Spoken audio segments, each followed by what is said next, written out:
Grabe, ang bilis talaga ng panahon.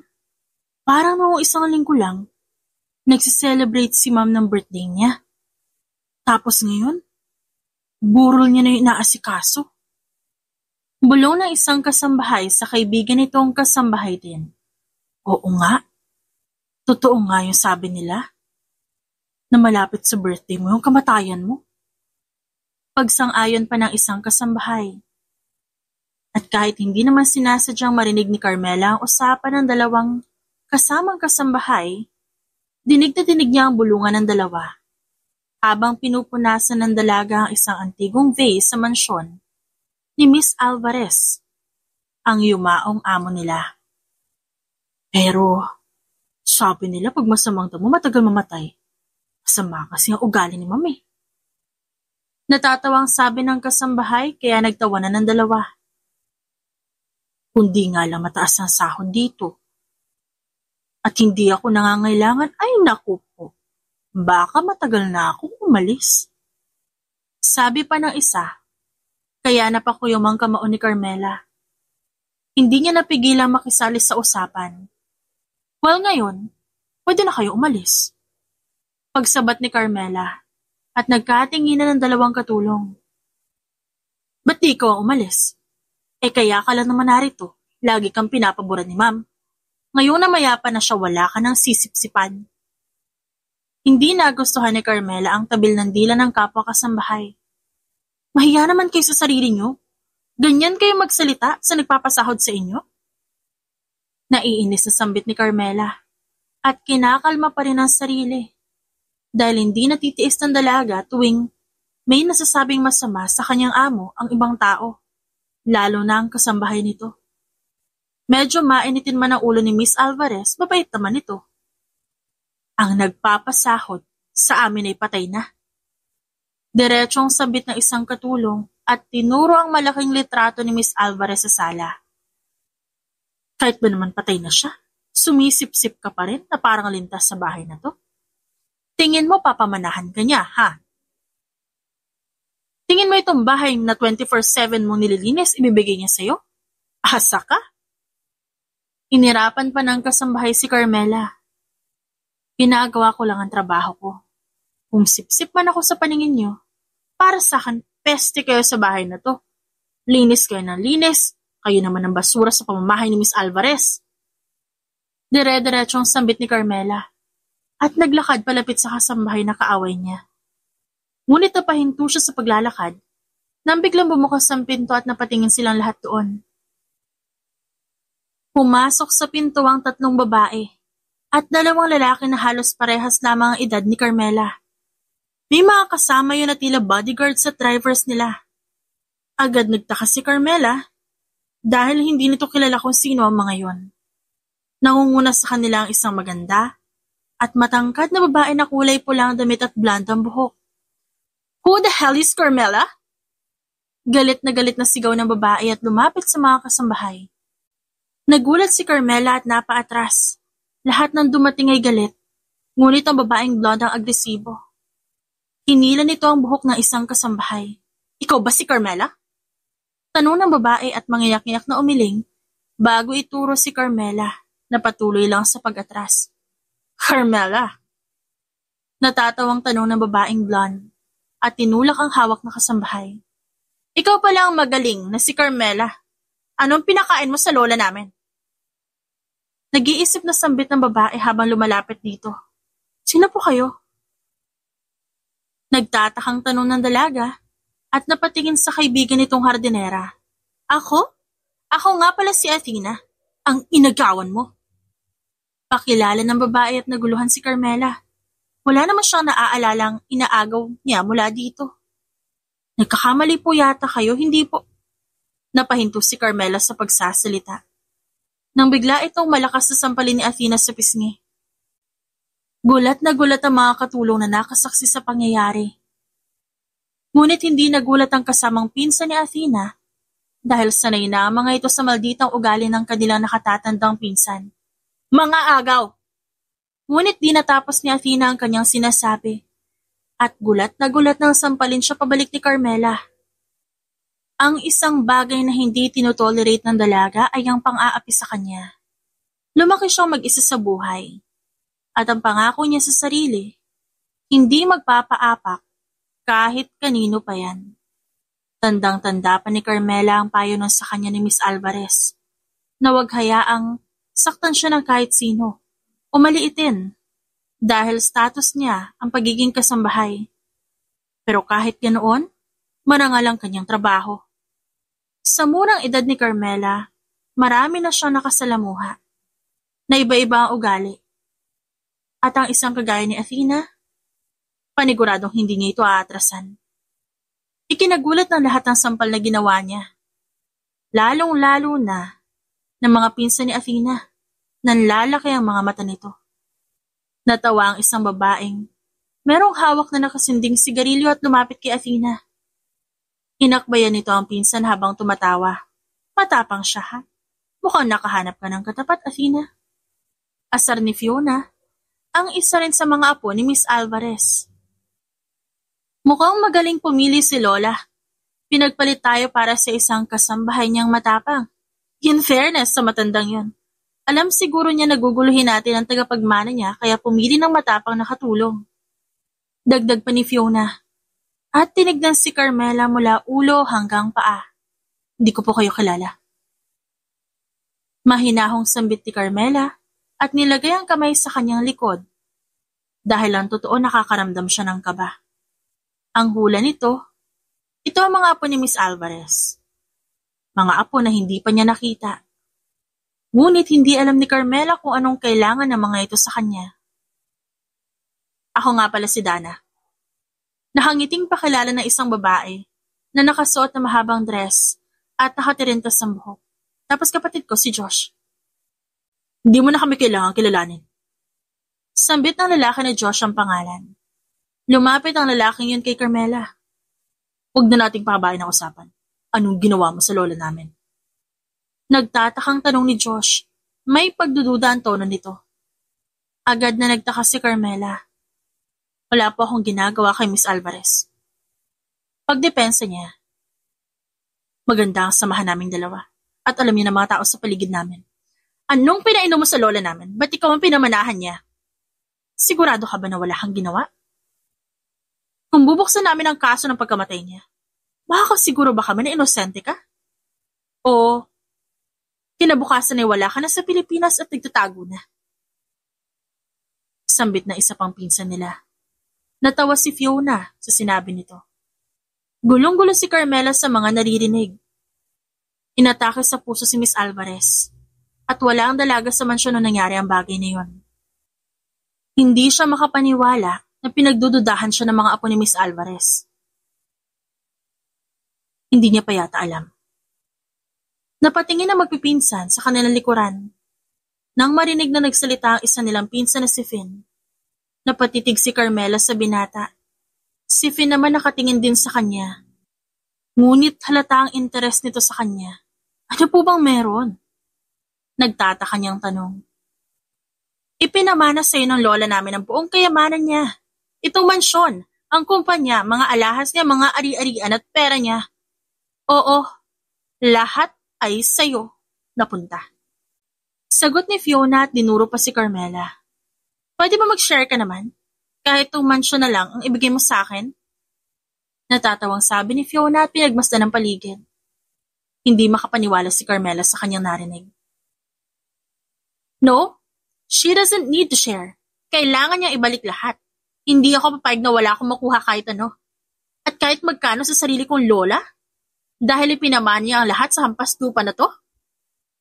Pangmamaliit ni Athena sa kanya. Hindi sumagot si Carmela. Iniisip pa rin niya kung bakit sa kanya pinamana ni Miss Alvarez ang kayamanan at ang pagmamay-ari nito kesa sa sariling pamilya at mga apo nito.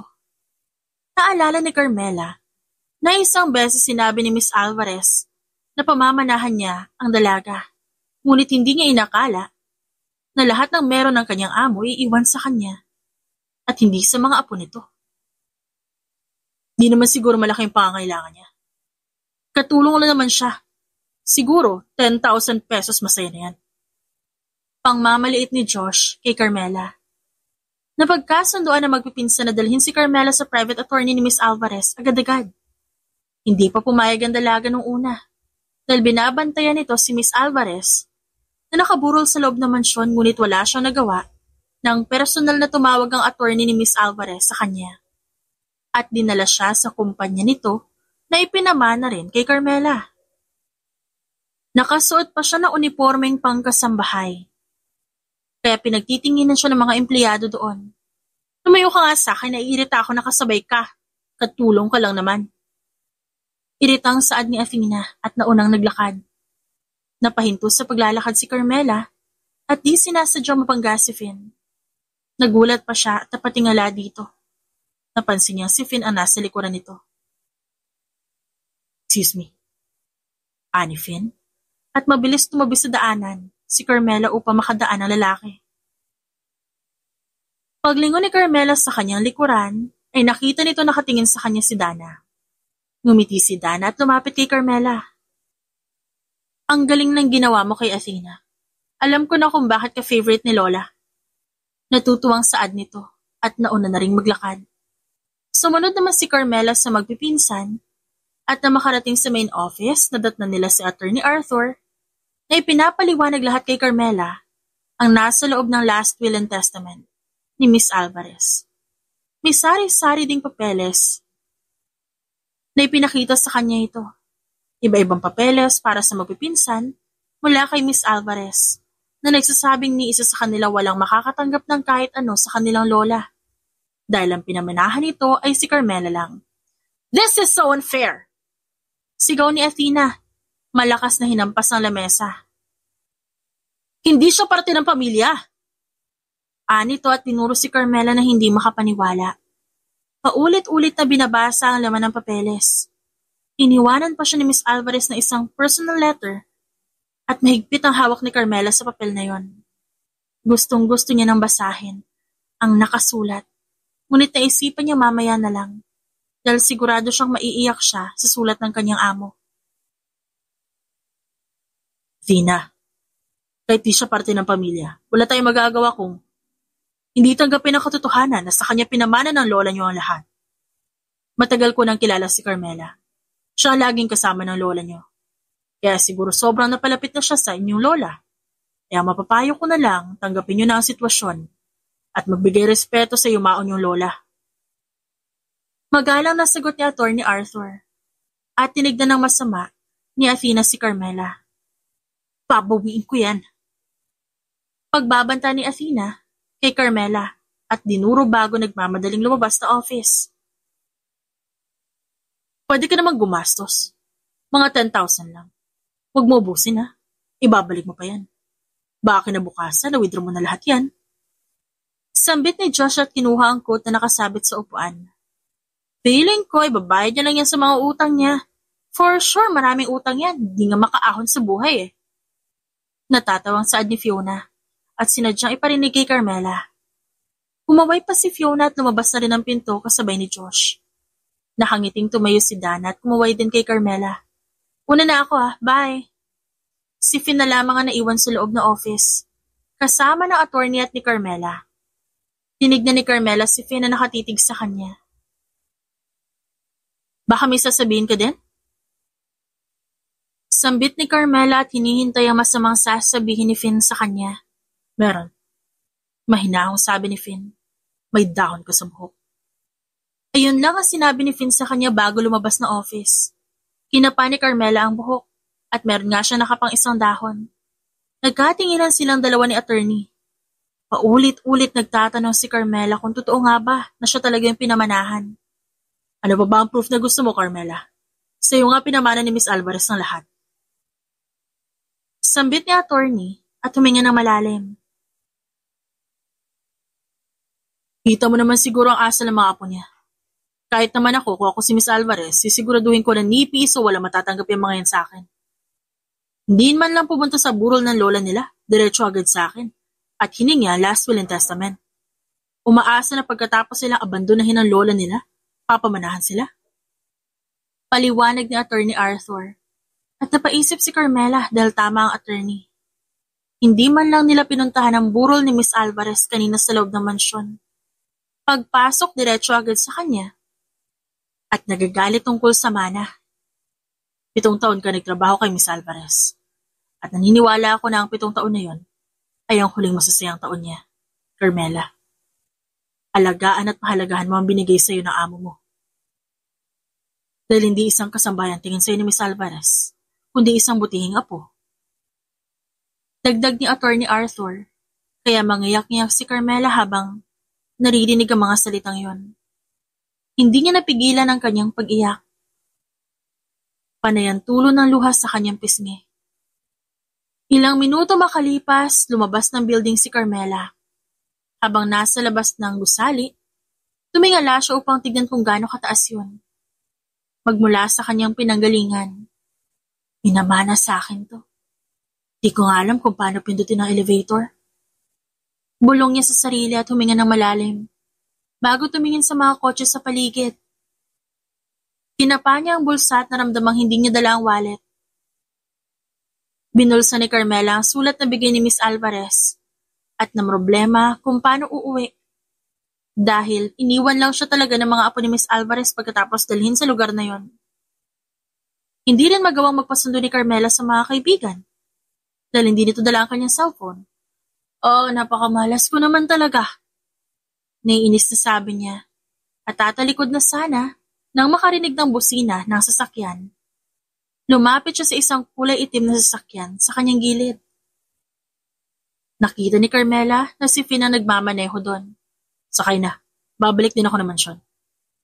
Alok ni Finn kay Carmela at binuksan ang pinto. Nangunot ang noon ng dalaga sa pagtataka. Napapatanong si Carmela sa kanyang sarili kung ba't siya tinutulungan ni Finn. Salamat. Kaya ko umuwi mag-isa. Pagtanggi ni Carmela ngunit bigla namang dumilim ang langit na tila magkakaroon ng malakas na ulan mamaya. Sakay na.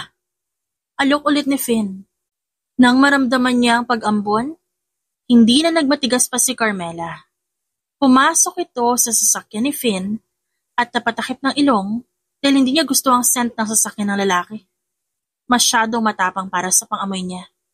Napansin niya ni Finn, ngunit hindi ito nagsalita. Hindi nag-usap ang dalawa hanggang makarating sa mansyon. Pagdating nila doon, pinagmasdan ni Finn ang kilos ni Carmela, na naglilinis pa rin ang bahay at pabalik-balik sa burol ni Miss Alvarez, at maingat na pinupunasan ang ataol nito. Pasimpleng inalam ni Finn kung ano ba ang pakay ni Carmela sa kanyang lola. Ngunit sa nakikita ng binata, isang masipag at magalang na kasambahay si Carmela. Sa lahat ng apo ni Miss Alvarez, si Finn at Dana lang ang nakiburol noong nakaraang gabi sa kanilang lola. Si Dana mabait sa mga kasambahay. Si Finn hindi nakikipag-usap masyado at tahimik lang. Pagod na pagod si Carmela nang abutin ng gabi ang paghuhugas ng plato.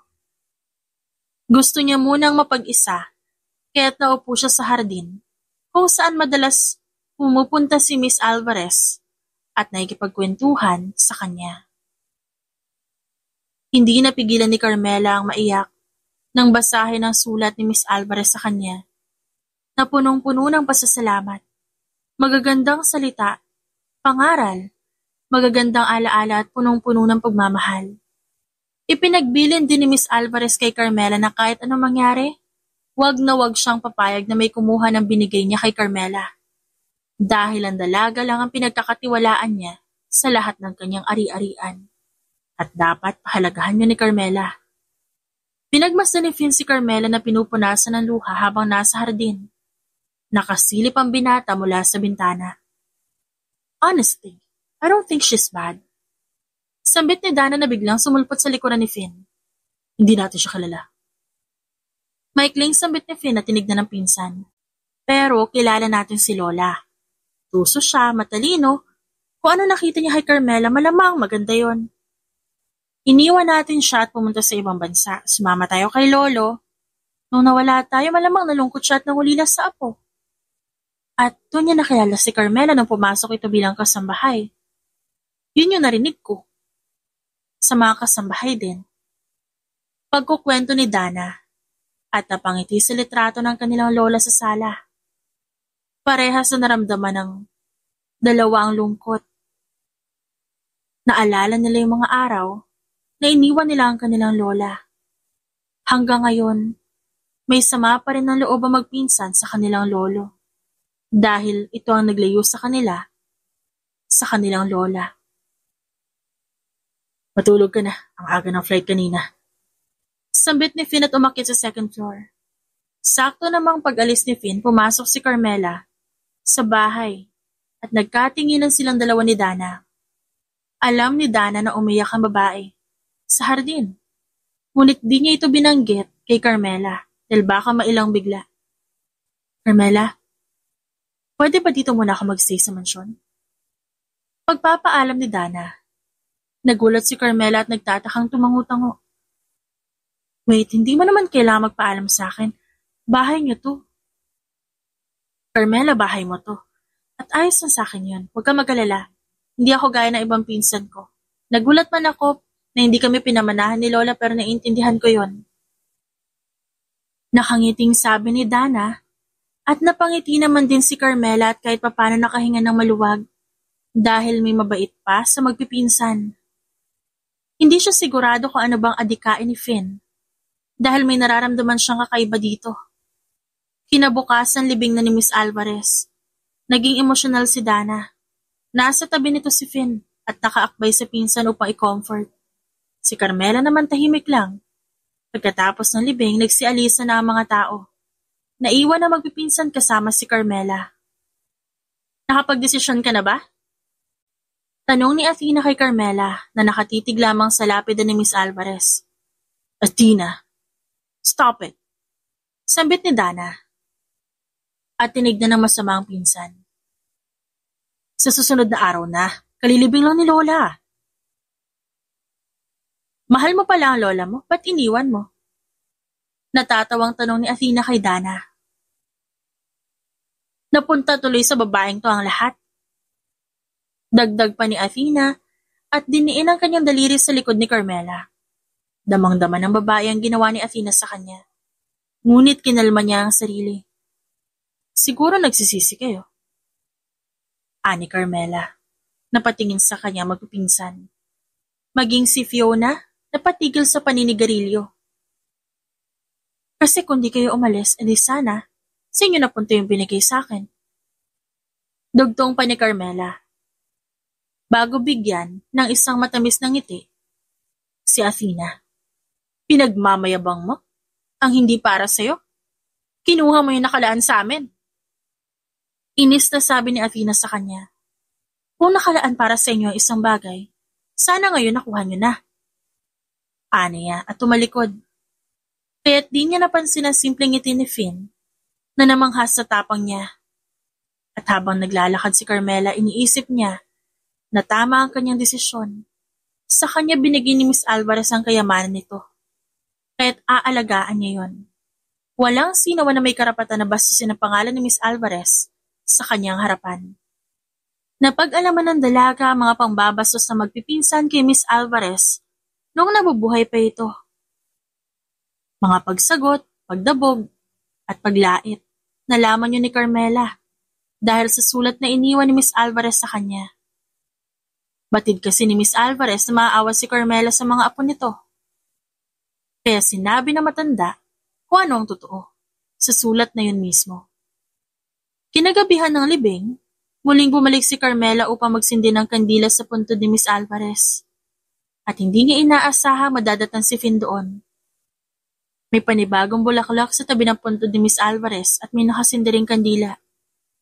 Hindi nilapitan na kinausap ni Carmela si Finn upang bigyan ng privacy ang binata. Kinabukasan, maagang nagising si Carmela at nagluto ng masarap na umagahan para sa kanya. Kay Finn, kay Dana, sa hardinero at ilang mga kasambahay na kasama. Nanibago si Carmela kaya't sa kwarto pa rin ng mga kasambahay siya natutulog. Suot pa rin niya ang uniforme bilang kasambahay. Habang nasa kusina si Carmela, may narinig siyang bulungan sa likuran at sa sala. Tanggalin na kaya natin ang litrato ni Miss Alvarez. Pati na rin naman siya. Kinikilabutan talaga ako tuwing nakikita siya sa sala. Feeling ko tuloy pumipikit siya pag dumadaan ako. Sambit ng katulong na nakaaway niya noong nakaraang araw. Tama, tanggalin na natin. Excuse me? Naiinis sa sambit ni Carmela. Pababa ng hagdan si Dana at Finn na makita ang nangyayari. Hinawakan ni Finn si Dana upang hindi makisali sa gulo. Di niya tatanggalin yan. Eto nga pala yung sahod niyo. Sambit ni Carmela at inabutan ang dalawang kasambahay ng tigisang sobre. Pwede na kayo umalis. Dagdag pa ni Carmela at sunod-sunod na mura ang sinabi ng dalawang katulong sa babae. Tinanggap na lang ni Carmela ang pagmumura na yon. Dahil huli na rin naman yun. Aalis sila at hindi si Carmela. Pinanood ni Finn at Dana na tinawag ni Carmela ang lahat ng kasambahay upang kausapin ang masinsinan. Halos kalahati ang inabutan ni Carmela ng sobre at pinaalis sa bahay. Sila?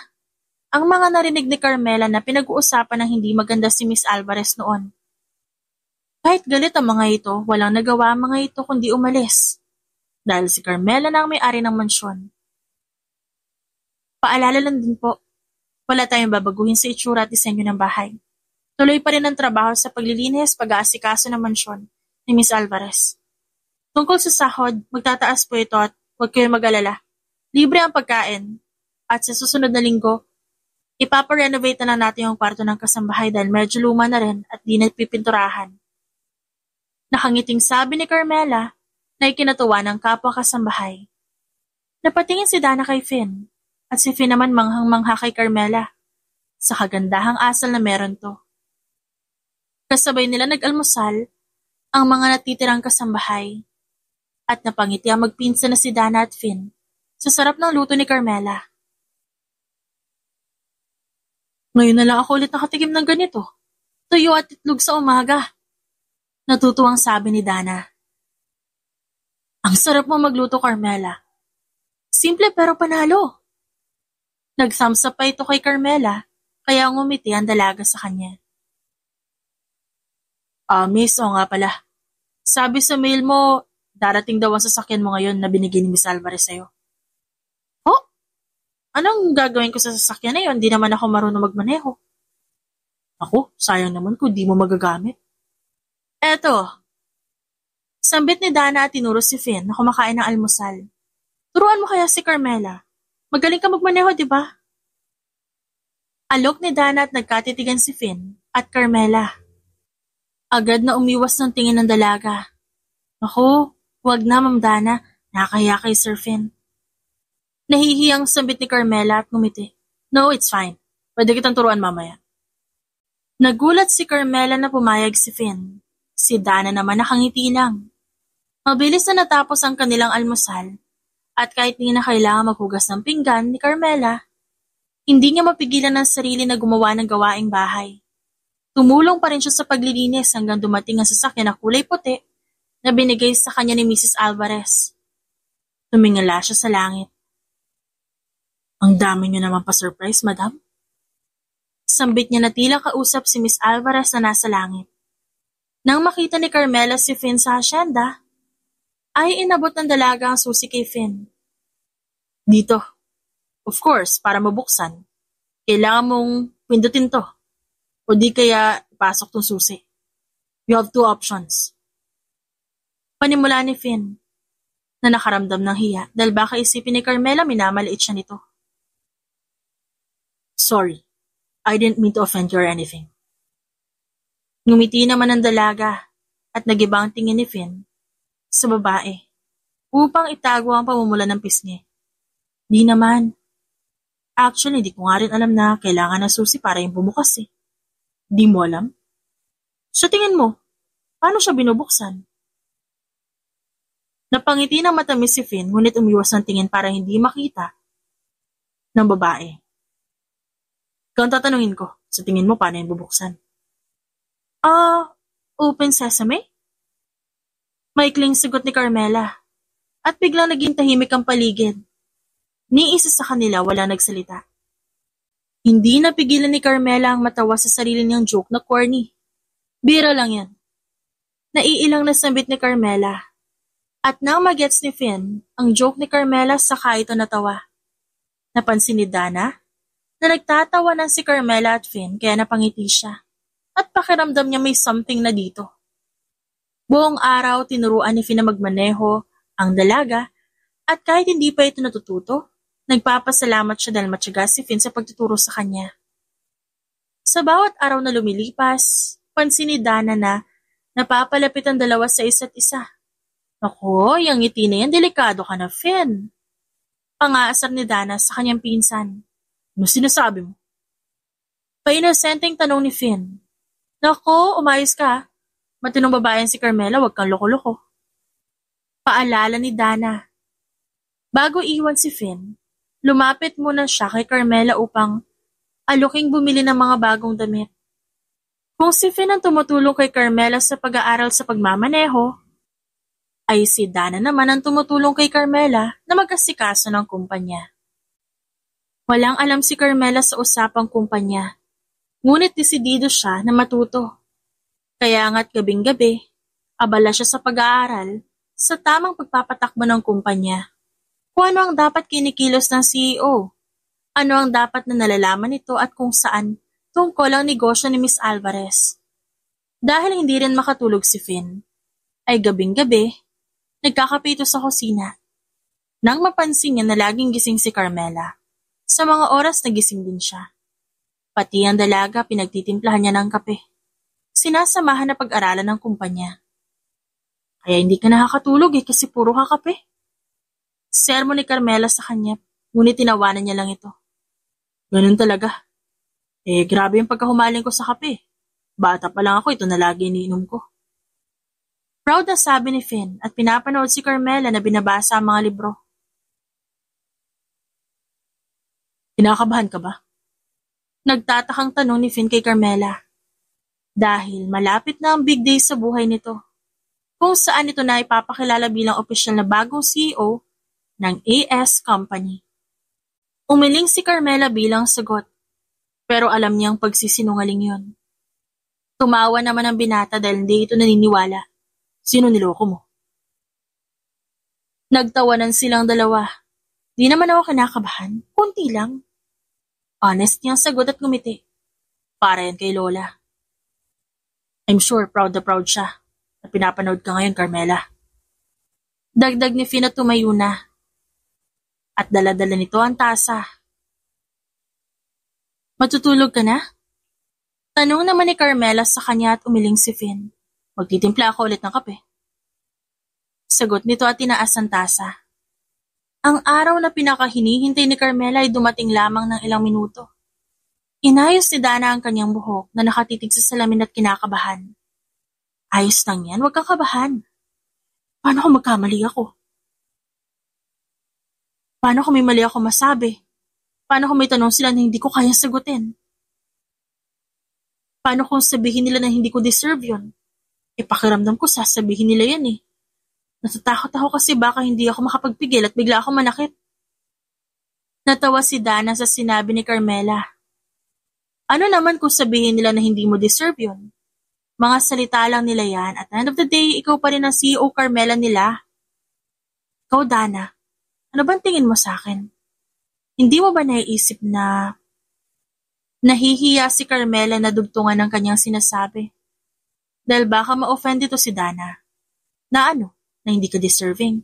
Na hindi para to sa'yo. Na kinuha mo kung anong dapat na para sa amin. Dire-diretso ang tanong ni Dana sa kanya. Huwag mo isipin yun. Ikaw ang naging apo ni Lola na dapat ay kami. Ikaw ang sumama sa kanya. Ikaw ang nag-alaga sa kanya. Binigyan mo siya ng pagmamahal na dapat kami yung nagbigay sa kanya. Ginawa mo yung mga bagay na hindi namin magawa-gawa. Carmela, alam naming mali yung bagay na ginawa namin. Ilang beses ko nang sinabi sa'yo, hindi ako gaya ng pinsan namin. At yung kapatid ko na si Josh. Pag-a-assure sa kanya ni Dana. Kaya ikaw galingan mo. Alam ko magaling ka na. Pero galingan mo pa kasi I think you can reach everything as long as you work hard for it. And you worked hard for this. Pinigilan ni Carmela na wag maluha sa sinabi ni Dana. Natutuwa siya na naging maganda ang relasyon niya kahit kay Dana man lang at kay Finn. Tinibayan niya ang kanyang loob hanggang magsimula ang event, kung saan siya pinakilala bilang official na CEO. Nawala ang kabang nararamdaman niya dahil nakahawak sa kanya si Finn. Ang malamig at kabadong kamay ni Carmela ay kumalma nang lumapat ang malambot at mainit na kamay ni Finn sa kanya. Nangako si Carmela na iingatan nito ang binigay sa kanya ni Miss Alvarez. Ngunit habang nagsasalita sa harapan, ay may video na nag-plug sa projector. Isang video ni Carmela na naglilinis ng bahay at nakasuot na uniforme na pangkatulong. Nagtataka ang mga taong nanonood at galit na galit si Finn dahil alam niya kung sino may gawa nito. Dali-daling binunot ni Carmela ang wire ng projector at lumapit sa microphone. Yes po. Totoo. Isa po akong kasambahay. And I don't see anything wrong with it. Nakangiting saad niya. Agad na pumalakpak si Dana na narinig ng mga tao kaya nakipalakpak na rin. Siguro wala. Sambit naman ni Athena na tumayo sa kanyang kinauupuan at umakyat sa stage. Kasunod dito si Fiona na nakangisi rin kay Carmela. Pero isipin niyo na gawa ng babaeng ito na i-brainwash ang lola namin upang ibigay sa kanya lahat ng mana. At tinanggap naman ang babaeng to. Hindi man lang tumanggi. Tila nandidiri ang tono ng pananalita ni Athena. 7 taon ng serbisyo niya sa lola ko. May sasabihin pa sana si Athena ngunit nagsalita agad si Carmela. At sa 7 taon? Nasaan ka, Athena? Opo. Sinabi ko na, kasambahay ako ni Miss Alvarez, na pinamanahan niya at wala akong balak tanggapin ang lahat. Kung di ko nalaman ang totoo, ng mga pambabasas na ginawa nila Athena sa kanilang lola. Nangako ako kay Miss Alvarez na aalagaan ko ang binigay niya sa akin. Pahahalagahan ko lahat. Gaya ng pagpapahalaga niya sa akin at sa mga kasambahay niya sa bahay. Naguguluhan ang mga taong nanonood. Ang ilan, umaalis na lamang dahil ayaw nila ng drama. Ang tigas din ng mukha mo, no? Sambit ni Fiona at kumuha ng isang baso ng wine at itinapon sa mukha ni Carmela. I bet, yan ang unang beses na nakatakim ka ng wine. Pangungutya ni Fiona at binato pa ang wine glass sa mukha ni Carmela. Fiona naman! Sambit ni Finn na hindi nakatiis. Nilabas niya ang panyo at ang pampupunasan ng pisngi ni Carmela, ngunit napahinto nang tumawa si Athena. Finn, umaarte ka pa ba? Baka mamaya may relasyon na kayo Baka nalilimutan mo ang usapan natin.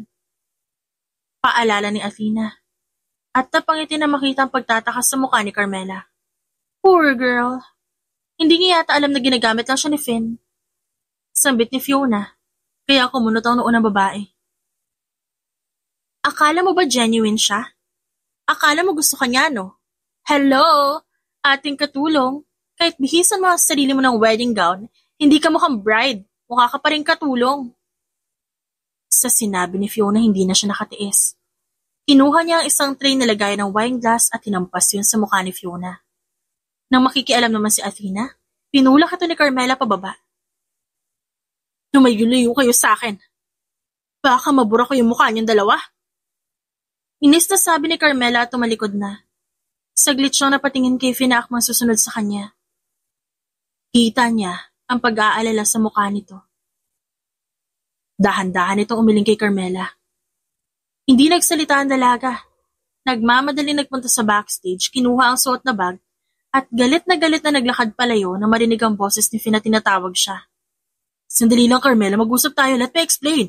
Let me explain, please. Natataranta ang sabi ni Finn at lumapit kay Carmela. Paglapit ni Finn sa babae, mabilis na kinuha ni Carmela ang susi sa sasakyan at pinatong yan sa palad ni Finn. Kunin mo na. Baka yan lang din ang habol mo. At least diba nakuha mo? May iba ka pa bang gusto? Oo. Ikaw. Ikaw ang gusto ko, Carmela.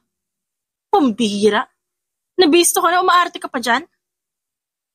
Natatawang sambit ni Carmela. At inis na inis. Ngunit nagulat siya nang biglang lumuhod sa kanyang harapan si Finn. Carmela, makinig ka. Alam ko na mali yung ginawa ko. Oo, nakapagkasundo ako kay Athena at Fiona. Tumalikod agad si Carmela ngunit hinatak siya pabalik ni Finn. Dati yun. Dati lang yun. Nung hindi pa kita gaano kilala. Akala ko kasi hindi ka mabuting tao pero hindi ka ganon. Carmela, alam ko hindi ka ganon. At napalapit ang loob ko sa'yo at gusto kita, Carmela. Seryoso ako. Manhid ka ba? Hindi mo ba naramdaman na gusto rin kita? Pero tuloy-tuloy ka pa rin sa plano mo?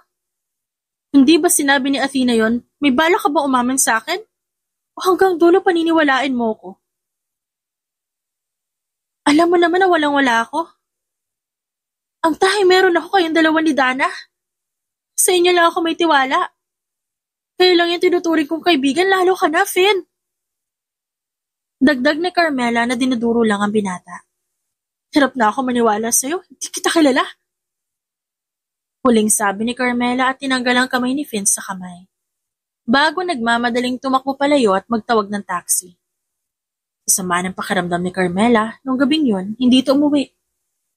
Hindi alam ng dalaga kung sino ang kanyang kakausapin, kung sino ang kanyang pupuntahan, kung kanino lalapit. Mabuti na lang nakita ito ni Dana sa daan at sinakay sa sasakyan. Ilang araw muna ang kasama ni Dana si Carmela sa isang apartment. Si Dana nag-asikaso sa kumpanya. Dahil kung ano man ang nalaman ni Carmela patungkol kay Finn. At sa plano nito, labas si Dana doon. At hindi kasabot si Dana. Hindi nagtanong si Carmela ng kahit ano patungkol kay Finn. Habang ang lalaki naman alalang-alala kay Carmela. Hindi rin naman pinapaalam ni Dana sa pinsan niya kung nasa ng dalaga. Isang gabi naisipan ni Carmela na magtungo sa isang bar at uminom ng uminom. Sa sama ng loob ni Carmela, kung sino-sino ang kanyang kinausap. At naglabas ng sama ng loob sa mga hindi niya kakilala. Ang unfair! Ang unfair nilang lahat! Bago pa tumulo ang kanyang luha, pinunasan niya na to. Inalala niya na siya si Carmela. Isang matibay na babae na hindi kaya pabagsakin ng kahit na sino. Pero ngayon, isang lalaki ang nagpapaiyak sa kanya. At si Finn yun. Ilang oras na nasa loob ng bar, si Carmela. Hindi niya napansin ang mga kalalakihang nakapaligid sa kanya at mayroong masamang balak. Ngunit bago pa ng mga ito mahawakan si Carmela, nagmamadali na lumapit si Finn at tinulak palayo ang mga lalaki. Ang katotohanan, kanina pa nakita ni Finn si Carmela. Ngunit hindi siya makalapit dahil alam niyang gusto ng babae na mapag-isa. Hanggang sa hindi niya nakayanan na makitang lasing na si Carmela. Carmela. Mahinahon na tawag niya sa babae. You're okay. It's okay. It's me. I'm Finn. Finn? Natutuwang sambit ng babae at dinikit ang pisngi sa dibdib ng lalaki. Nakakainis ka. Ang laki ng kasalanan mo sa akin. Inaantok na sabi ni Carmela at umiiyak pa rin at tuluyan ang nawala ng malay. Hinimas-himas si Finn ang buhok ng babae at binayaran ang ininom nito sa bartender. It's okay po, kasama niya ako. Maingat na binuhat niya si Carmela papasok ng kanyang sasakyan. At maingat na pinahiga ni Finn si Carmela sa backseat. Nahimasmasa naman ang dalaga at mabilis tinakpan ang kanyang ilong. Mahinang natawa si Finn sa ginawa nito. Okay na, tinanggal ko na yung scent ng sasakyan. Sambit ni Finn at tinuro ang gilid ng salamin na wala na nakalagay na diffuser. Ilang beses napansin ni Finn na ayaw ni Carmela ang amoy ng sasakyan nito. At nang naisipan ni Finn na tanggalin ang scent, si Carmela naman ang nawala sa kanya. Miss na miss ng binata si Carmela. At ilang beses pa ito makipag-away sa kanyang pinsan, lalo na kay Josh, na laging sinasabi sa kanya na si Carmela ay isang babae lang na makikita dyan sa tabi-tabi at wag na dapat niyang sayangin ang oras niya. Hindi naniniwala si Finn at mas lalong hindi siya sumang-ayon sa sinasabi ng mga ito. Maganda si Carmela, busilak ang kalooban at walang kapantay. Yan ang isang bagay na hindi maintindihan ng kanyang mga pinsan. Dahil pera lang ang habol nila kay Carmela. Ang kayamanan lang ang gusto nila sa dalaga at masama ang loob ni Finn sa sarili. Dahil noon, yun lang din ang gusto niya. Labis na pagsisisi ang naramdaman ni Finn nang ilang araw silang hindi magkita ni Carmela. Inuwi ng binata si Carmela sa sarili nitong penthouse at hindi sa mansyon. Kung ang gusto ni Carmela ay magtago at magpakalayo-layo, edi magpapakalayo-layo sila pero sasamahan niya ito. Handang harapin ni Finn ang kahit na sino. Para lamang kay Carmela. Pinagmasdan niya nakahiga na si Carmela sa sofa. Naalala niya nung buhay pa ang kanyang lola. Nakipag-video call siya sa kanyang lola na si Miss Alvarez. At napansin niya ang magandang bini-bini sa likuran nito. At yun si Carmela. Mula pa noon gandang-ganda na siya sa dalaga. Ngunit dahil pinagbawalan si Finn ng kanyang lolo at mga magulang na kausapin ng kanyang lola, hindi niya na nakita pa si Carmela. Bigla tuloy niya naalala ang pagkukulang niya sa kanyang lola. Kahit gustong-gusto niyang kausapin to, wala siyang nagawa. Tinatago lamang ni Finn ang kanyang tunay na naiisip at nararamdaman sa kanyang sarili. Hindi niya pinapahalata sa mga pinsan niya. Ang inis niya tuwing pera at pamilya ang usapan, ngunit pagdating kay Carmela, hindi na natitiis ni Finn ang mga nangyayari. Hindi niya matiis na madagdagan ng mga bagay na pinagsisisihan niya at mapabilang si Carmela doon. Inayos ni Finn ang pagkakahiga ni Carmela sa sofa.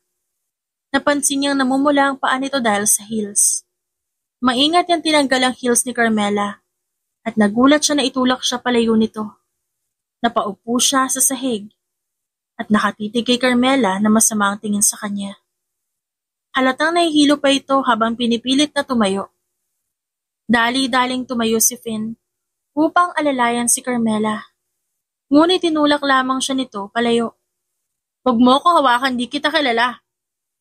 Carmela, si Finn to. Kaya nga, bukod sa pangalan mo, di kita kilala. May kirot siyang naramdaman sa sinabi ng dalaga, ngunit naiintindihan niya ito. Gabi na, wala ka na masasakyan, safe ka dito, safe ka sa akin. Pwede ka muna matulog dun sa isang kwarto. Pilit na pagkumbinsi ni Finn kay Carmela. Natatawang umiling ang babae. So ano to? Kasama rin ba to sa plano mo? Sarkastikong tanong ni Carmela dito.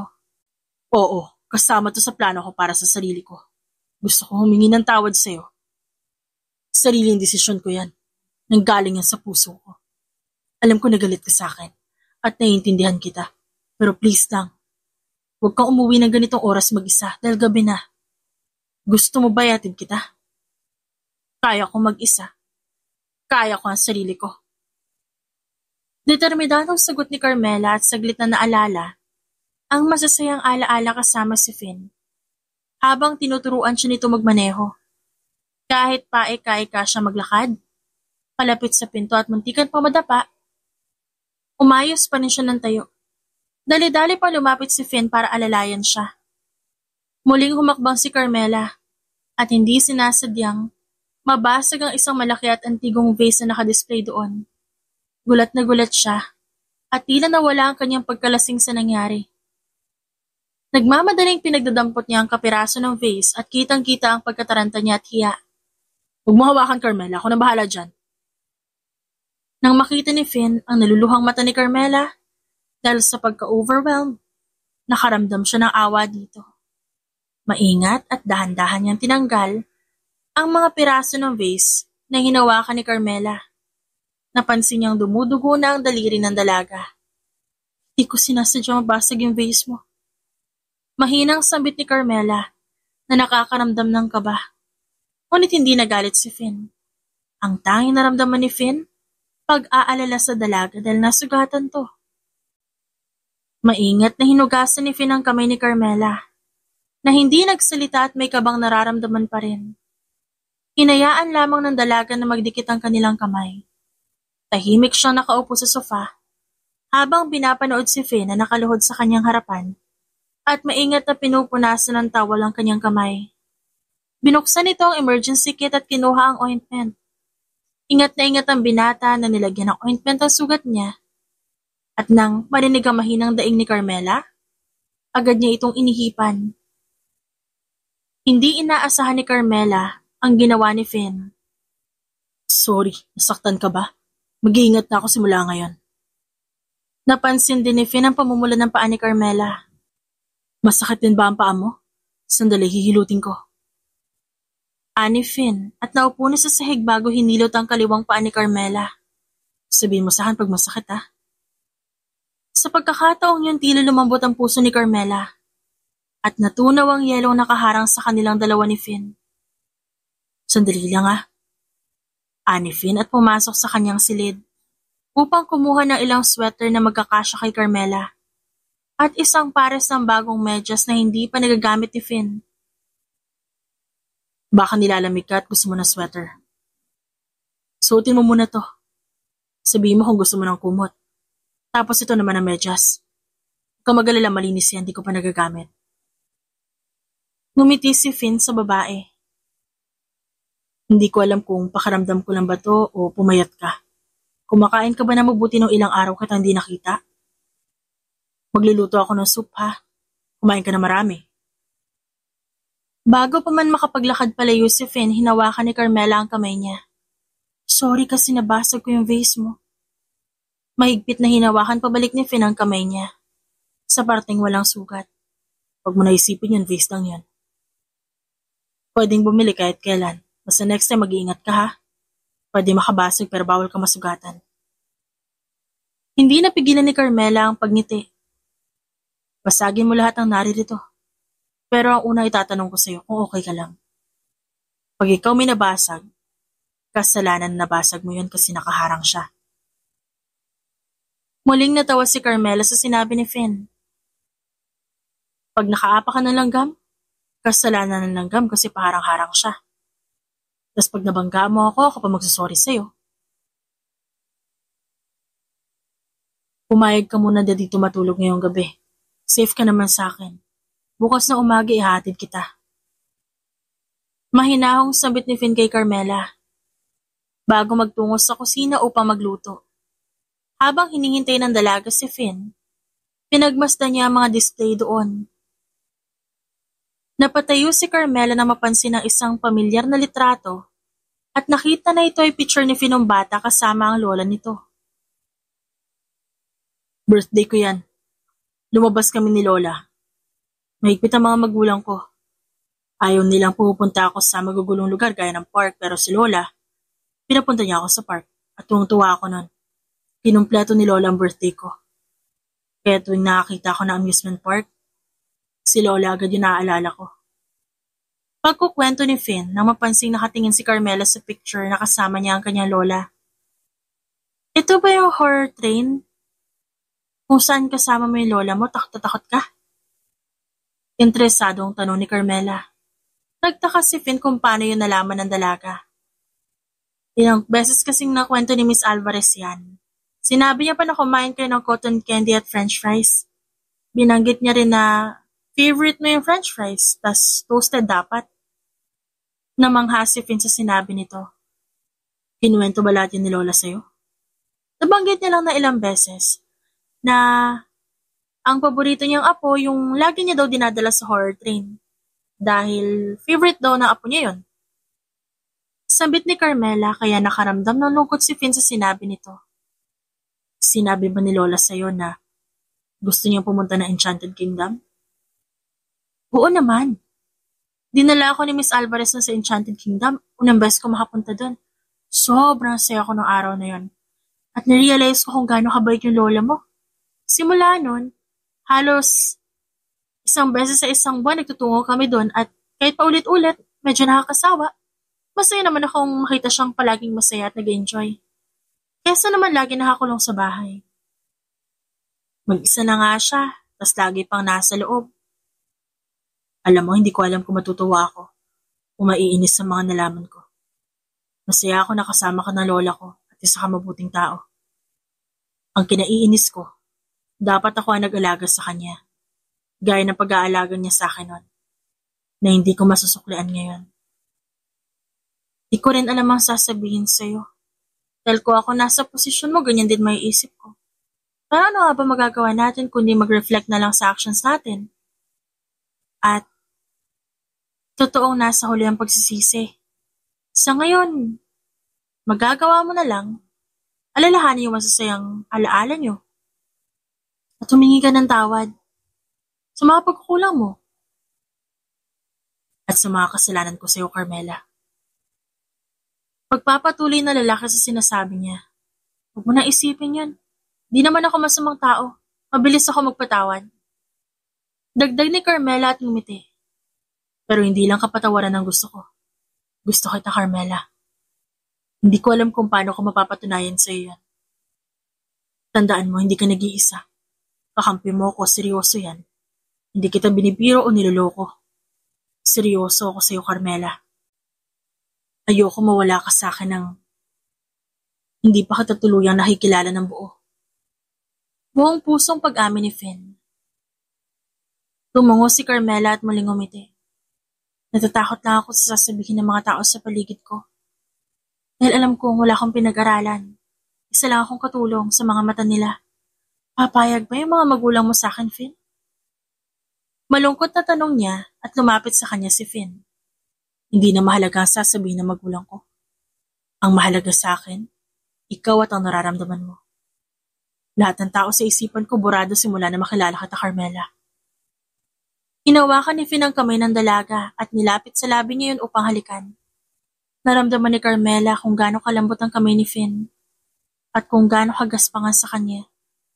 Dahil sa paggawa ng gawaing bahay at pagiging kasambahay sa murang edad. Ang mga kamay nila ay ang mga bagay na nagpapakita ng kaibahan nila. Nang mapansin ni Finn ang facial expression ni Carmela, naisip agad ng binata ang nasa isipan ng dalaga. Binuksan ni Finn ang palad ni Carmela at hinimas to ng ilang beses bago halikan. Ito, ang nagsisilbing katatagan, kasipagan, kabutihan at karangalan mo, Carmela. Ilan sa mga bagay bakit kita minahal. Hindi yan kinakahiya. I'll embrace you and will always be proud of you. Carmela. Nakangiting sabi ni Finn at hinimas ang buhok ng babae. Nakagat ni Finn ang sariling labi dahil nagpipigil siyang halikan si Carmela. Ngunit ang babae na mismo ang lumapit sa kanya. Kahit na may kabang nararamdaman si Carmela. Tumingkayad ang babae. At nang malapit na mahalikan ang labi ni Finn, nakangiting hinarang ni Finn ang kanyang palad sa pagitan nila. No, you're drunk. Nakangiting sabi ni Finn kaya napangiti si Carmela. Kabado ko nga eh. Hey, don't be shy. Alam ko nahihiya ka, but it's just me. Huwag ka mahiya sa akin. Bakit mo kasi ako iniiwasan? Dahil lasing ka. Don't worry, next time I'll kiss you. Ako ang mauuna. Sagot ni Finn at may sasabihin pa sana, ngunit narinig na ang pagkulo ng niluluto nitong soup. Inimbitahan ni Finn si Carmela sa dining table at sabay silang kumain. Nagpumilit pa si Carmela na maghugas ng pinggan ngunit hindi pumayag si Finn. Dahil hindi pa sila inaantok na nood na lamang sila ng horror movie. Ngunit hindi rin nila natapos dahil nagkwentuhan sila tungkol sa iba't ibang bagay. Napakaraming bagay ang nalaman ni Finn tungkol kay Carmela. Kinaumagahan, maagang nagising si Finn upang ihatid si Carmela sa condo unit na tinutuluyan nito. Ang condo unit ni Dana noon. Nakaramdam ng halong inis at tuwa si Finn nang malamang magkasama si Dana at Carmela. Hindi lang sinasabi sa kanya ng kanyang pinsan. Iniwan na ni Finn si Carmela sa condo unit at bumalik sa parking lot. Hindi sinasadyang mabangga ni Finn ang isang lalaki na may kasamang ilan pang lalaki. Pinagmasdan niya ang mga itong dumaan sa fire exit, papasok sa condo unit kaysa sa main door. Hindi alam ni Finn ngunit nakaramdam siya ng kabang hindi maipaliwanag. Magmamaneho na sana siya nang mapansin si Dana na nasa dulo ng parking lot na may kausap na isang lalaki. Kitang-kita ni Finn na binigyan ni Dana ng isang makapal na sobre yon at nang buksan ng lalaki, nakita ang libo-libong pera. Agad siyang nagtaka. Pinagmasdan ng lalaki naglakad papasok sa kondo. Kinuha ni Finn ang cellphone at napansin na naiwan pala ni Carmela ang phone sa kanyang kotse. Tinext ni Finn si Dana kung nasaan ito habang nakatitig mismo sa pinsan na pumapasok sa sariling sasakyan. Ilang segundo makalipas, nag-reply si Dana na nasa office ito at may inaasikaso. Pinanood ni Finn na nagmaneho palayo si Dana habang takang-taka siya at lalong kinabahan. Dali-daling bumaba siya ng sasakyan at tumakbo sa fire exit kung saan niya nakitang inabutan ni Dana ng pera ang isang lalaki. Mabilis na naabutan ni Finn ang lalaki at sinandal sa pader. Bakit kayo inabutan ng pera ni Dana? Anong gusto niya sa'yo? At nagbayad siya ng ganun kalaking halaga? Sir, ano po kasi? Natatarantang sambit ng lalaki. Isang tanong pa, ba't ka binayaran ni Dana? Gusto niya ipapatay si Miss Carmela. Hindi pa natapos ng lalaki ang gusto nitong sabihin. Dali-dali siyang tumakbo paakyat. Kabadong-kabado siya at walang pakialam kung hinihingal pa. Nagmamadali siya. Nang makasalubong ang ilang security guards, pinaalam niya dito ang mangyayari. Upang samahan siya, upang tignan kung ligtas si Carmela. Binilisan palalo ni Finn ang takbo. At na makarating sa unit, nakitang magulo na ang gamit doon. Basag ang TV, kalat-kalat ang vase at plato. Ilang beses tinawag ni Finn ang pangalan ni Carmela at nagtungo sa silid ng babae kung saan. Nadatna ni Finn na nakatayo si Carmela sa loob, dala-dala ang lamp na may bahid ng dugo ng lalaki nakahiga sa sahig. Nanginginig ang kamay ni Carmela. Desididong-desidido itong lumalaban. Malawak na napangiti siya nang makita si Finn. You're safe. You're safe. Mahinahong sambit ni Finn sa kanya at hinimas ang kanyang likuran. Hindi pinalagpas ni Finn ang ginawa ni Dana. Si Carmela naman hindi makapaniwala na ginawa sa kanya yon ng kanyang kaibigan. Napalapit si Dana sa kanya. Kaya kahit masama ang loob ni Carmela, gusto niya sana itong patawarin pero kinasuhan niya ito. Kahit si Athena, Fiona at Josh, hindi makapaniwala sa ginawa ng pinsan nilang akala nila mabait. Talagang papatay pala ng tao si Dana makuha lang ang kayamanan na yun. Ilang linggo ang makalipas ngunit hindi pa rin mawala sa isip ni Athena ang ginawa ni Dana. Si Dana na lagi nakangiti at mabait. I can't believe it. Muling sambit ni Athena habang kausap si Fiona. At inis na hinihintay si Carmela sa labas ng company building.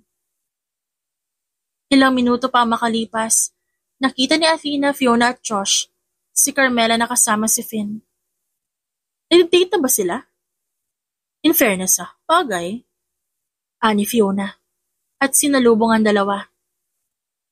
Ang dahilan kung ba't hinintay ni Athena, Fiona at Josh si Carmela ay dahil gusto nilang humingi ng tawad sa babae. Sa lahat ng bagay na sinabi at ginawa nila. Gulat na gulat ang tatlo ng patawarin agad sila ni Carmela. Humingi din ito ng tawad sa kanila. Hindi nila inasahan na sa lahat ng kanilang hindi magandang ginawa dito, buong puso pa rin silang tinanggap ni Carmela. Ang pagtatangka ni Dana sa buhay ni Carmela ay nagbigay ng idea sa magpipinsan na humingi ng tawad kay Carmela. Habang si Carmela naman, tinanggap sila sa kumpanya na maging gabay niya na tumulong sa kanya. Umaasa ang dalaga na sa panibagong araw ng kanyang buhay ay malalagpasan niya ang pagsubok nang hindi nag-iisa dahil nangako si Finn sa kanya na mananatili ito sa kanyang tabi. Gusto mo bang pumunta ng amusement park o coffee shop na lang? Malambing na tanong ni Finn habang pinagbubuksan siya ng pinto. Alam ko naman kung anong gusto mo. Sagot ni Carmela. Sa amusement park, sabay silang natawa bago muling halikan ng isa't isa. Sigurado na sila na hindi nila bibitawan ng isa't isa sa pagkakataong ito.